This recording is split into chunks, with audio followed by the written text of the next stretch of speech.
This is Live and Thrive.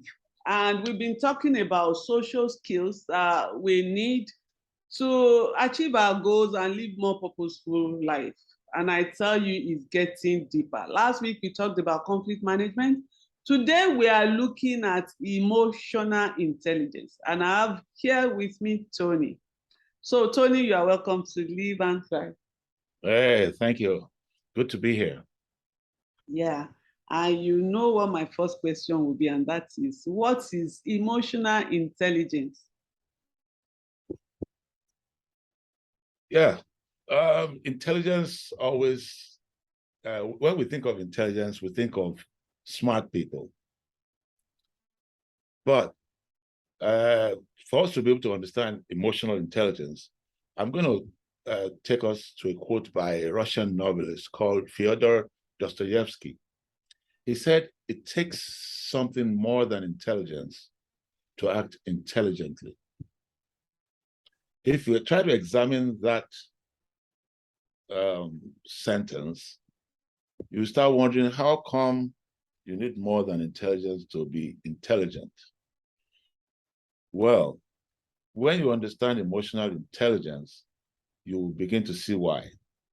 But for us to understand emotional intelligence, let us know what an emotion is. An emotion is something that is subjective. It's not as if it's an objective feeling. So what makes you happy could make me mad, and so on and so forth. And it's usually directed at either an object or a situation, and is often accompanied by physiological and behavioral changes. So, say if you get angry, you might have increased blood pressure and so on, which are physiological changes. Of course, in terms of behavior, you might start speaking on a louder tone and try to threaten people and all that. So those are the kind of things that happen with emotions. So how do you know emotional intelligence then?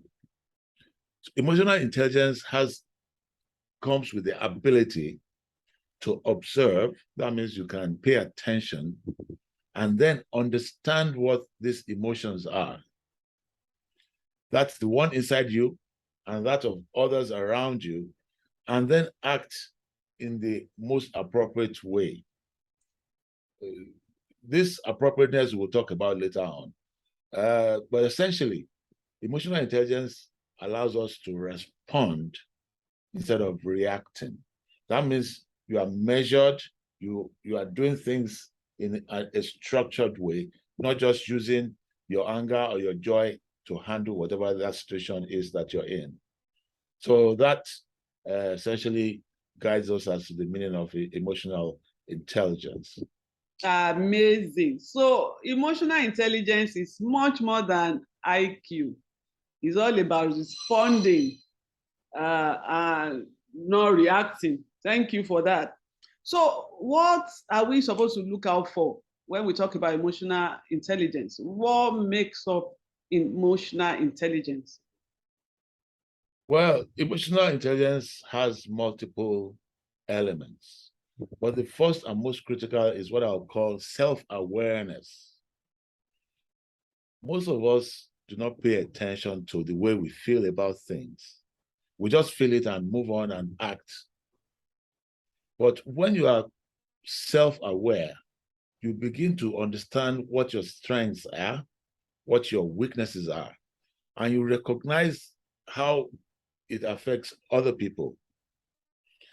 Now, the thing about emotion is that it's neither negative or positive, because there are times you need anger to solve a particular situation. There are times your happiness could make you do the wrong thing. So what you want to look at when you are looking at your emotions is whether it is appropriate or inappropriate. The appropriateness of that emotion is what counts. Then there is something called self-management. Now that you're aware of the way you feel about things, self-management is that ability for you to now take the necessary types of action so that For example, if you experience a setback, being able to look at it objectively and saying to yourself, okay, there's a way we can handle this, and you manage that situation more effectively. One of the things you can do is to regulate yourself, control yourself, or be adaptable and flexible. So all those two elements are those that happen within you. But then what do you do with others? So in relating with others, there's something they call social awareness. Social awareness is being able to recognize the emotion of other people.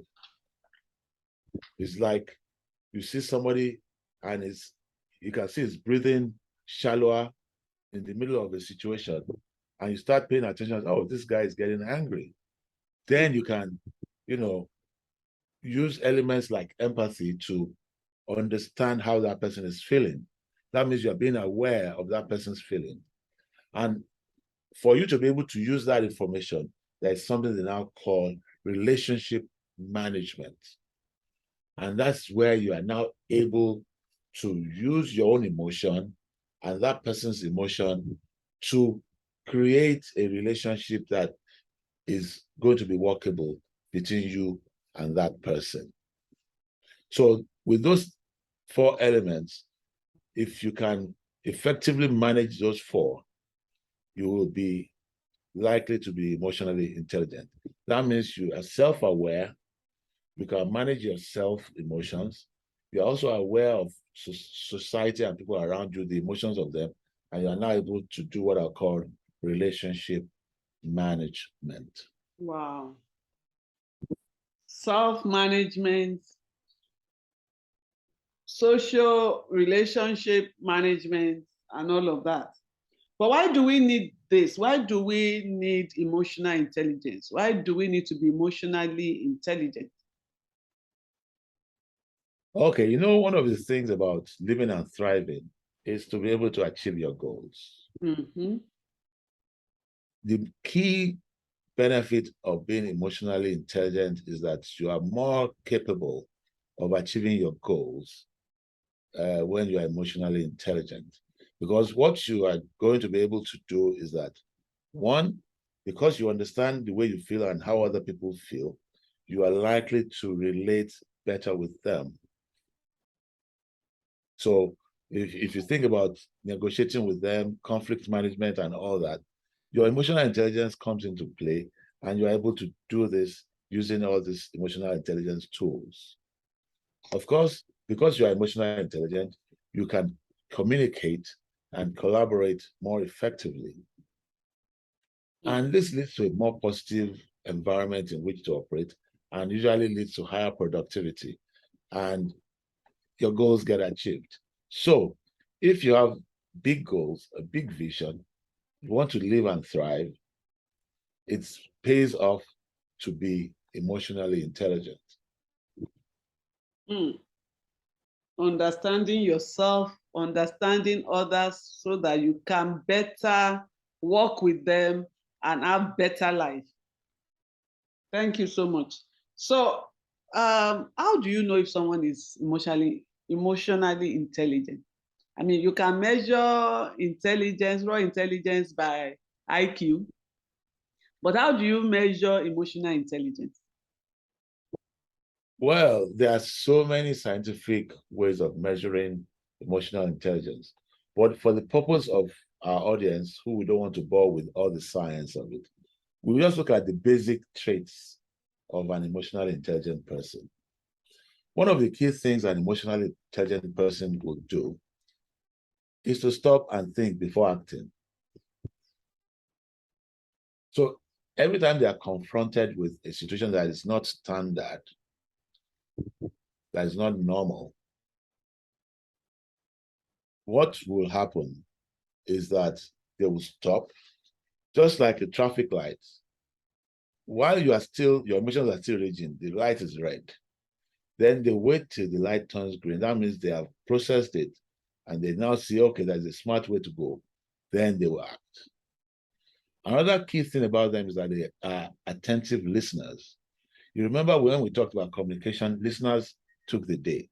Emotionally intelligent people are usually very good listeners. They listen, and they are usually patient. And when you criticize them, they have a huge sense of tolerance because they have taken time to process that situation before acting. They are usually empathetic.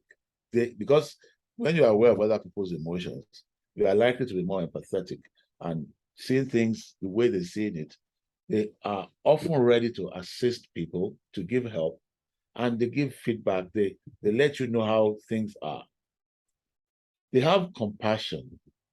They're ready to forgive. They apologize very easily. They keep their commitments. But one of the key things that would interest you to know about them is that they are very assertive people.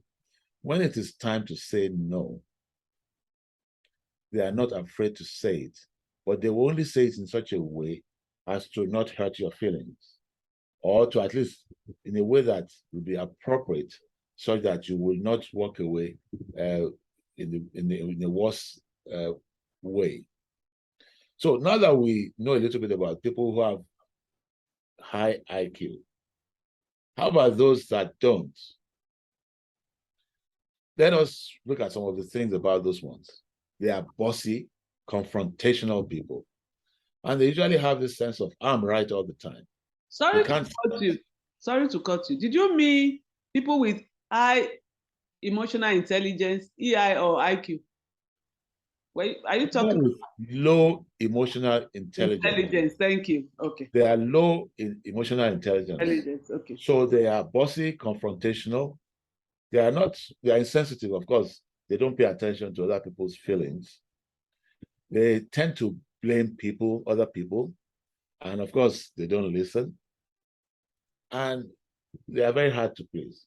So if you have all these features, chances are that you have low emotional intelligence, and it is time to start working to improve on them. Amazing. So much that I've learned just now about emotional intelligence. Well, we can go on and on and on. But I'd like to know, obviously, it can be learned. Or is it like you are either emotionally intelligent or you are not emotionally intelligent? Can it be learned? Incidentally, while all the studies show that emotional intelligence is something that can be learned and improved upon. So you don't give up if you discover that you have a low emotional intelligence. There are things you can actually do to start improving on your emotional intelligence, because it's a set of skills. It's a skill and a behavioral pattern. So how can you do this? The first key step is to first learn how to understand your emotions. Am I happy in this situation? Am I sad? Am I angry? Am I jealous? And so on and so forth. When you start paying attention to the way you feel, and of course, you must also start making conscious effort to try and understand, okay, this guy that I'm interacting with, he appears to have this kind of feeling, and you start trying to listen more. Okay, if you're not even sure of the way the person feels, you could ask, hey, so do you think I've offended you with what I've done? What do you think I did wrong? It opens up opportunities for you to understand what is going on. Another thing to start doing is to use a traffic light system in engaging other people.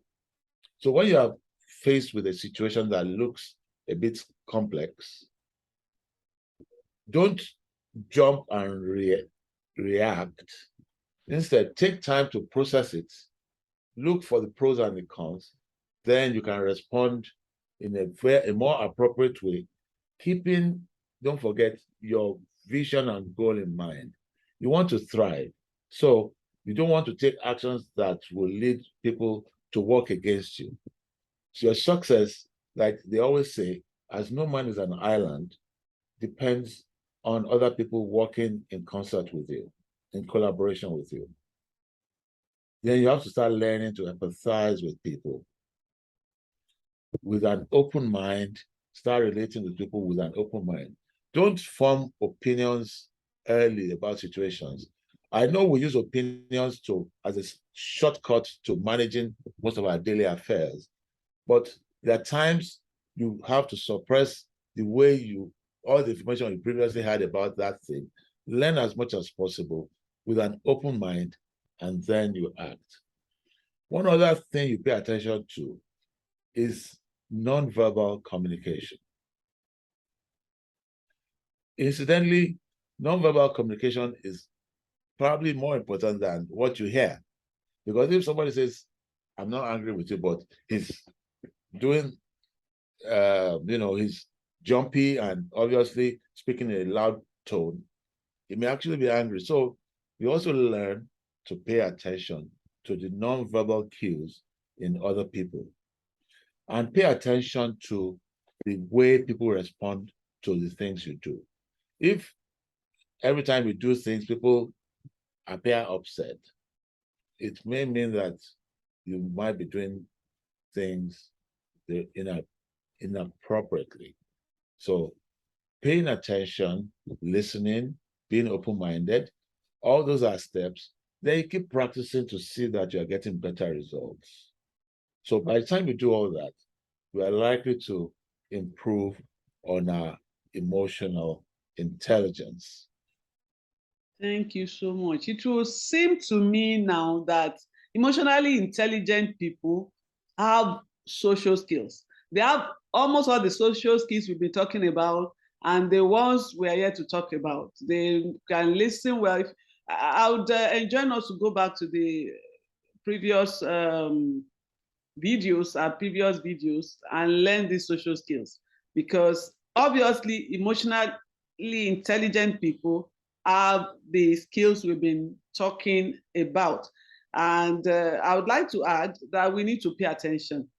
Pay attention not just to our own emotions, but how people feel about us, what they say about us, so that we can learn to be better. And also, we can improve. We are not just learning. So we are not going to, even if you think, okay, I scored 3 or 4 on most of these things we have talked about, there is a place called there. We can learn to be more emotionally intelligent. I like that you say we can improve. Thank you so much for listening. And honestly, it's not enough to survive. It's not enough to just live. We must live and thrive. Until we see you next time. Thank you.